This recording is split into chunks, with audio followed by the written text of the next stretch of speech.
Commander Zara 9 pressed her palm against the bioscanner, feeling the familiar tingle as her DNA was verified. The blast doors of the UES Ragnarok hissed open, revealing the bridge where her crew awaited orders. The emergency beacon had been broadcasting for 3 standard days now, a desperate SOS from the peaceful Elkari colony on Kepler 442b. "Status report," she commanded, her augmented vocal cords carrying the authority that had earned her command of humanity's most feared warship. Lieutenant Chen's fingers danced across his neural interface. Long-range scanners confirm hostile occupation of the colony. The Vorthak hegemony has deployed approximately 200 vessels in orbital positions. Ground forces estimated at 50,000. Zara 9 nodded grimly.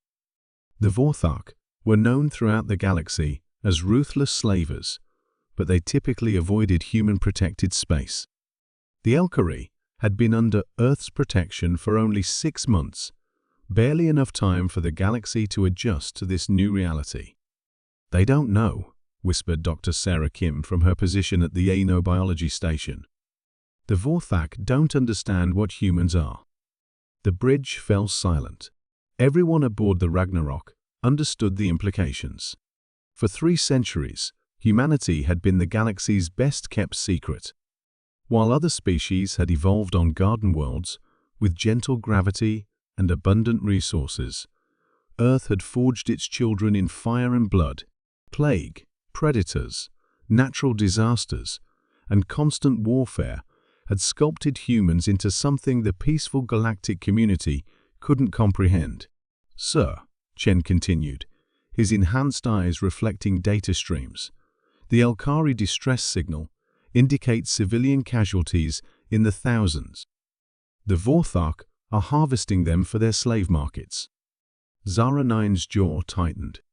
The Elkari were herbivorous, barely 4 feet tall, with the temperament of frightened rabbits. They had welcomed humanity's protection with tears of gratitude, offering their advanced botanical knowledge in exchange for security they never thought they'd need. "Engineering. What's our ETA to the Kepler system?" Chief Engineer Martinez's voice crackled through the comm. 18 hours at maximum warp, Commander. "But sir, our stealth systems won't mask us against that many ships." "Who said anything about stealth?" Zara 9's smile was predatory. "Signal the fleet. Full response protocol." Within minutes, 13 other human vessels materialized from hyperspace around the Ragnarok. Each ship bore the scars of humanity's violent ascension: angular hulls designed to deflect kinetic impacts, armor plating that could withstand stellar radiation, and weapon systems that other species considered barbarically overpowered. The journey to Kepler 442b gave Zara 9 time to review the intelligence reports. The Vorthak had arrived expecting token resistance from the Elkari's primitive defense satellites. Instead, they found a world under human protection, a fact they clearly didn't understand the significance of. The Vorthak had evolved on a world with 0.7 Earth gravity and no large predators. Their military doctrine emphasized overwhelming numbers and intimidation tactics. They had never encountered a species that viewed their invasion fleet as merely a moderate threat level. As the human fleet dropped out of hyperspace at the edge of the Kepler system, Zara 9 opened a channel to the Vorthak flagship.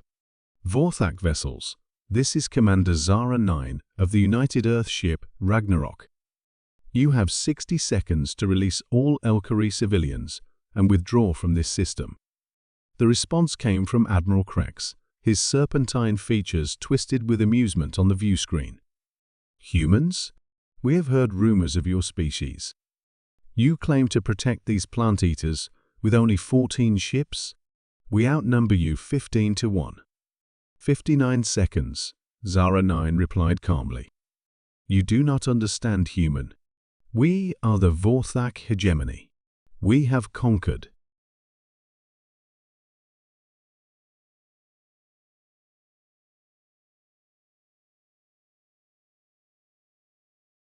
600 worlds. Your primitive vessels cannot. 30 seconds. Admiral Crack's confidence wavered as his sensors detected something impossible. The human ships were accelerating toward his fleet at velocities that should have liquefied their crews. Their weapons were charging to power levels that violated every safety protocol in the galactic database.